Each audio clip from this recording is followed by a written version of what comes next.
Muy buenos días. La Escritura sí que nos va llevando de la mano y parece, porque lo es de hecho, que tiene toda una intención de poder guiarnos. No es accidente los textos, al contrario, están muy bien elaborados. No cabe duda que aunque hayan sido diferentes personas en diferentes momentos y en diferente cultura en donde se escribió, ha sido el Espíritu Santo quien lo ha inspirado. Y eso lo podemos ver incluso el día de hoy, que leyendo el Evangelio y pensando en lo que hemos estado reflexionando durante toda esta semana, parece que nos va llevando hasta el punto de la culminación, donde nos invita a dar ese paso en fe y a lanzarnos por cosas nuevas en nuestra vida. Te invito a que abras tu corazón y aunque es un evangelio muy breve, en muy pocas líneas, podamos disponer nuestro corazón para escuchar lo que Dios quiere decirnos. Dice así: en aquel tiempo, como todos comentaban admirados los prodigios que Jesús hacía, éste dijo a sus discípulos: presten mucha atención a lo que les voy a decir. El Hijo del Hombre va a ser entregado en manos de los hombres. Pero ellos no entendieron estas palabras, pues un velo les ocultaba su sentido y se las volvía incomprensibles. Y tenían miedo de preguntarle acerca de este asunto. Tenían miedo. Un sentimiento tan normal como quizás el respirar. Desde pequeños teníamos miedo a muchas cosas. ¿Todavía recuerdas a qué le tenías miedo tú? Miedo a la oscuridad, miedo a caminar en la noche, miedo al ruido cuando las cosas se movían en la oscuridad, las ramas de los árboles, cuando aullaba por allá algún animal, un perro o un lobo. Miedo a tantas cosas, a que se fuera la luz, a una cucaracha voladora. Algunos todavía le tienen miedo. Pero miedo a tantas cosas le teníamos de pequeños. Con el tiempo, parece que cuando éramos adolescentes enfrentábamos todo y presumíamos de ya no tener ningún miedo. Pero no es cierto. Ahí tenías miedo a que la chica que te gustara te viera, tenías miedo al examen, que te cacharan que estabas copiando, qué sé yo. Vamos creciendo y parece que empezamos a tener miedo a no pasar el semestre, a tener que repetir el año, a no tener para poder pagar la colegiatura de la escuela, de la universidad, la inscripción. Y vamos creciendo y parece que empezamos a tener otros miedos hasta el punto que algunos le tienen miedo de una manera más real a la muerte, a la enfermedad, al fracaso.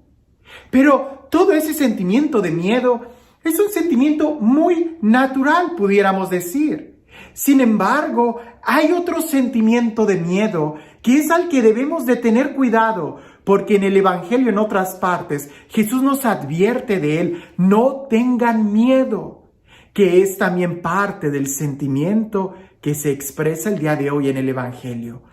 Tenían miedo de preguntarle. Y pareciese que ese miedo es lo que provocaba que un velo los cubriera y que no pudieran entender o ver bien con claridad lo que Jesús les estaba anunciando. Y todavía más los paralizaba al punto de no poder hacerle preguntas. Ese es el miedo que nos arruina y ese es el miedo que hay que quitar completamente de nosotros. Pareciese que el miedo cuando somos pequeños a esas cosas insignificantes de las sombras, del aullido, de las estrellas, de que los árboles se mueven en la noche, pareciese que ese miedo nos debiera de ir preparando a agarrar valor a las cosas o al miedo que nos puede paralizar, que nos puede entumir, que nos puede nublar la realidad. En la noche, tan fácil era espantar los monstruos como prender la luz de la habitación o de la lámpara y ver qué era lo que había en el patio. Pero hoy podemos decir que es lo mismo. Tan fácil es espantar esos monstruos que nos paralizan como encender la luz de la fe, la luz de la esperanza, la luz del amor, la confianza en Dios. Dice el Evangelio que la gente admiraba los prodigios que Jesús hacía, pero tenían miedo. Una cosa es admirar, una cosa es saber que Dios puede, y otra cosa es muy diferente saber que esos prodigios los puede hacer en ti.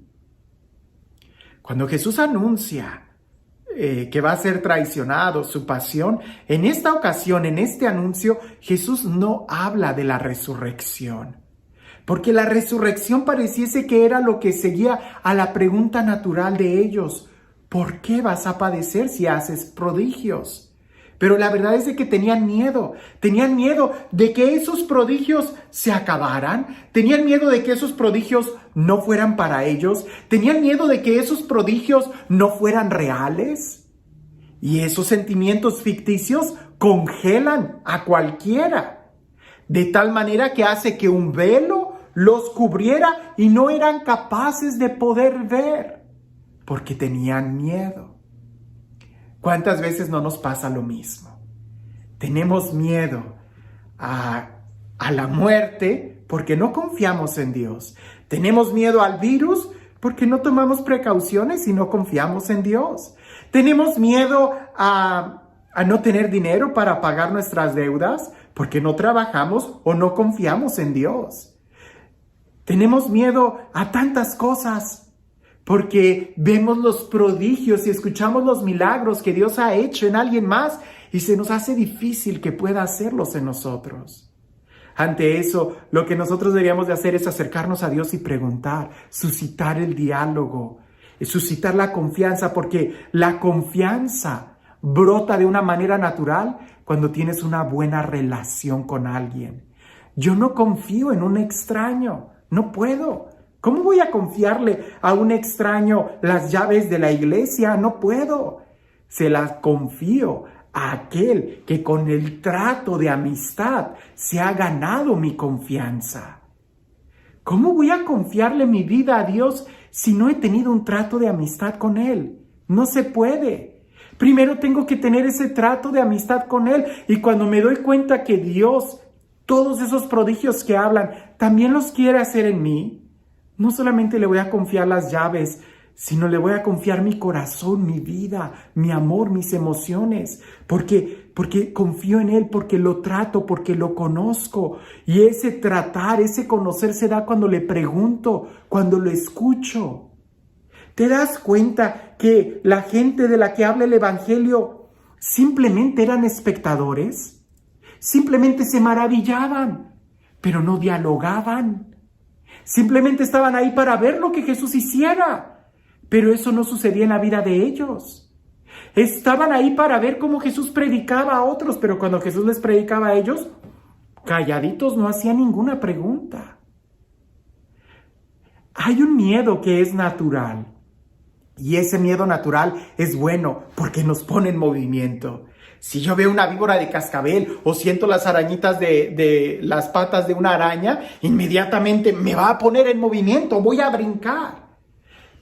Pero cuando hay un miedo que me paraliza y hace que no pregunte, que no me acerque, que no confíe, entonces es algo irreal y que más bien depende de mi actitud, de que no he podido crecer, de que no he podido confiar, de que no he podido acercarme a Dios con un trato de amistad.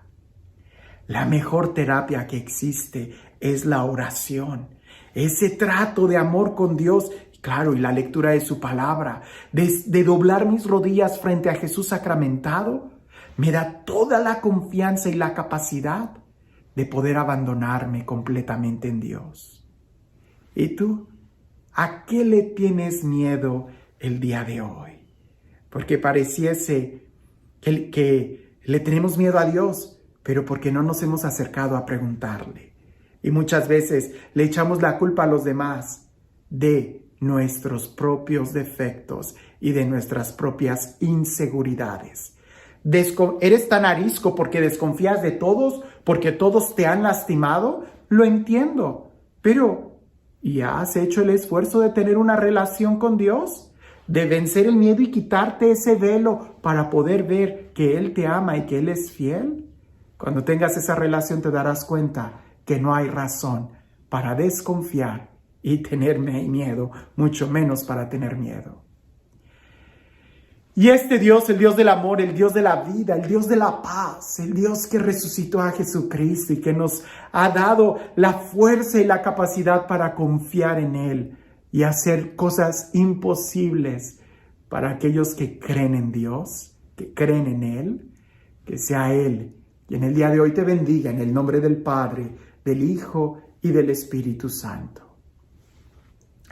A veces nos enfocamos mucho en los demás y no nos damos cuenta que somos nosotros.